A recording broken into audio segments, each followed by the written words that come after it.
नमस्कार। अच्छा, कभी सोचा है कि हजारों साल पुराने भजन सिर्फ प्रार्थनाएं न होकर एक खोया हुआ नक्शा भी हो सकते हैं? आज हम ठीक यही करने वाले हैं। हम प्राचीन पवित्र ग्रंथों को एक बिल्कुल अलग नजरिए से देखेंगे। धार्मिक दस्तावेजों की तरह नहीं, बल्कि प्राचीन दुनिया के एक बहुत ही सोफिस्टिकेटेड मैप की तरह। तो सवाल ये उठता है कि बिना स्याही या कागज के दुनिया का नक्शा कैसे बनाया जा सकता है। जरा सोचकर देखिए, एक ऐसी दुनिया है जहां ना कागज है न कलम। तो फिर अपने आसपास की ज्योग्राफी, मतलब नदियां, पहाड़, इन सब का रिकॉर्ड कोई कैसे रखेगा? इसका जवाब काफी दिलचस्प है। किसी ऐसी चीज का इस्तेमाल करके जो कागज से कहीं ज्यादा शक्तिशाली है, पवित्र भजन। जी हाँ, प्राचीन भारत में ये मौखिक परंपराएं और पवित्र ग्रंथ ही एक तरह से ज्योग्राफिकल रिकॉर्ड का काम करते थे। और इस सारे ज्ञान की जड़ है श्रुति। श्रुति का मतलब है जो सुना गया हो। देखिए, ये वो ज्ञान है जिसे किसी इंसान ने लिखा नहीं था, बल्कि ऐसा माना जाता है कि ऋषियों ने इसे सीधे दिव्य शक्ति से सुना। और शायद यही वजह है कि इसे भौगोलिक ज्ञान का इतना ऑथेंटिक सोर्स माना जाता है। तो चलिए, इस सुने हुए ज्ञान में और गहरे उतरते हैं और जानते हैं रेवलेशन की इन नदियों के बारे में, यानी ऋग्वेद के जल मार्गों के बारे में। इसका सबसे मजबूत, सबसे ठोस सबूत हमें मिलता है नदियों के जिक्र में। ये देखिए, ये ऋग्वेद के मशहूर नदी स्तुति सूक्त का एक छोटा सा हिस्सा है। हे गंगा, यमुना, सरस्वती, शुतुद्री, परुष्णी, असिकनी, वितस्ता, हे सिंधु, मेरे इस भजन को सुनो। अब ये सुनने में तो सिर्फ नदियों की तारीफ लग रही है ना? पर ये सिर्फ तारीफ नहीं है, ये असल में एक ओरल मैप है। चलिए, अब इस नदी स्तुति सूक्त को डीकोड करते हैं। अब जो बात वाकई हैरान करने वाली है, वो अब सामने आएगी। जब हम इन पुराने नामों को आज की नदियों के नामों से मिलाते हैं, जैसे सिंधु बनी इंडस, वितस्ता बनी झेलम, तो एक पैटर्न दिखता है। ये भजन नदियों को वेस्ट से ईस्ट, यानी पश्चिम से पूरब के एक बिल्कुल सही ज्योग्राफिकल ऑर्डर में लिस्ट करता है। सिंधु से शुरू होकर पंजाब की 5 नदियों से गुजरते हुए और आखिर में गंगा तक। क्या कमाल की बात है! ये दिखाता है कि उन्हें अपने इलाके की कितनी गहरी समझ थी। और नदियों का यही ज्ञान सप्त सिंधव इलाके को डिफाइन करता है, मतलब 7 नदियों की भूमि। यही वैदिक लोगों की असल मातृभूमि थी।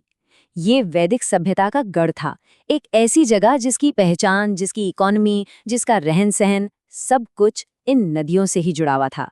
अच्छा, नदियों से अब जरा आगे बढ़ते हैं और जमीन की बात करते हैं।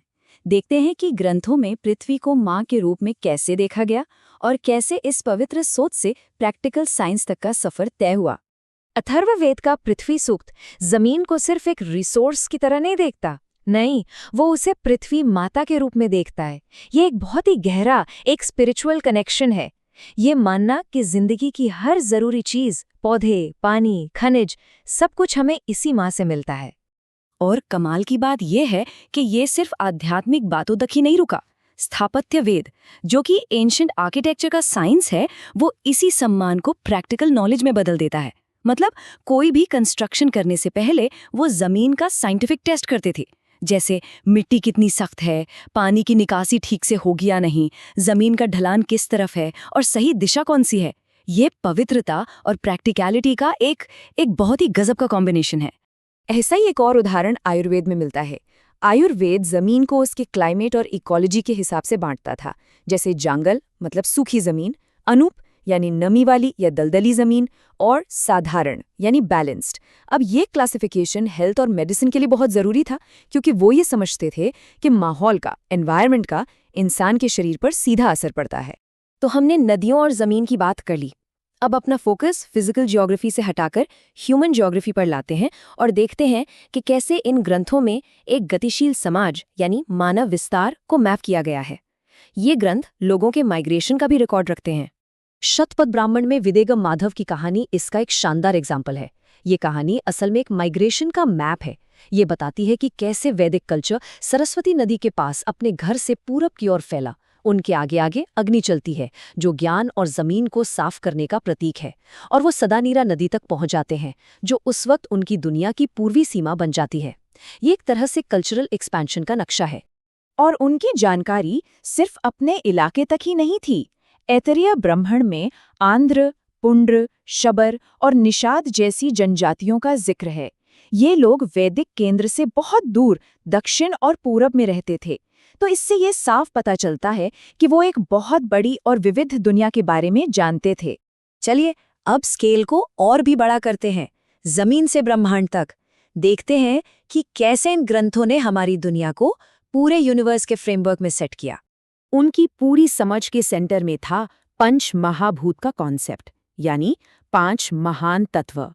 उनका मानना था कि पूरा का पूरा यूनिवर्स, जिसमें हमारी पृथ्वी और हम सब शामिल हैं, वो इन्हीं 5 बेसिक एलिमेंट से बना है: पृथ्वी, जल, अग्नि, वायु और आकाश। और फिर इस यूनिवर्स को 3 लेवल्स या त्रिलोक में बांटा गया था। सबसे पहले पृथ्वी, मतलब हमारा दुनियावी क्षेत्र, फिर अंतरिक्ष यानी बीच का स्पेस या वायुमंडल, और सबसे ऊपर द्युलोक यानी देवताओं का दिव्य क्षेत्र। तो इस तरह से उन्होंने पृथ्वी को पूरे ब्रह्मांड में एक खास जगह दी। तो इन सब बातों का निचोड़ क्या है? यही कि ये एक बिना रेखाओं वाला नक्शा था। ये एक बिल्कुल अलग तरह की ज्योग्राफी थी। देखिए, ये समझना जरूरी है कि ये ज्ञान आज के मैप्स जैसा नहीं था। इसमें कोई लाइनें, कोई स्केल नहीं था। इसकी असली ताकत थी इसके होलिस्टिक अप्रोच में, इंसान और प्रकृति के बीच के गहरे रिश्ते को समझने में और जिंदगी जीने का एक प्रैक्टिकल आधार देने में। हाँ, ये बात सही है कि इसकी कुछ सीमाएं भी थीं। इसमें फैक्ट्स और माइथोलॉजी आपस में मिले हुए थे, पर फिर भी ये दुनिया को समझने का एक बहुत ही शक्तिशाली और टिकाऊ तरीका था।